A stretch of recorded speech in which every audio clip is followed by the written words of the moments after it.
First day at kindergarten. Searles, 4th of July. Oh, made it back, baby. He made it back. In action. How you doing, bro?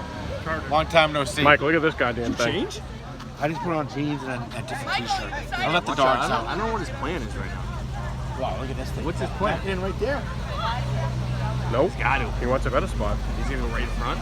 You got a sweet spot back here. Is that Keith? Hey, Tyler, look who's driving that damn thing. I don't know if he's gonna. Keith, you got a spot right here, baby. Oh, he's letting the kids off. Oh, all He's right. letting the kids off. Yeah, just that Sign good. comes out. Did that stop sign really just come out? Yeah. Jesus Christ. The fucking stop sign comes out and everything still. What's this backstory? This guy's like so interesting. Tyler knows this guy. Apparently. Tyler, how do you know this guy? Actually, I think his They Corey. live in- Diane's wife's sister. Tyler grew up in Vermont. He knows Keith. Really? Yeah. His dad owned a go-kart track in Ware. Okay. Yeah, Tyler was like a professional. Nice go-kart job, racer. buddy.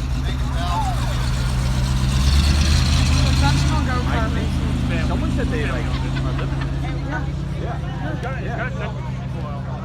Really? It's like a whole Vineyard Vine store right. staring No, at it. it's like a Vineyard Vine store right over there. Oh man, I wore this shirt. I go. 14. Look at it. I was like, We who walked am by I? it today and he was like, You're you in think I style, should baby. jump on it? I was like, no, that's what it's like.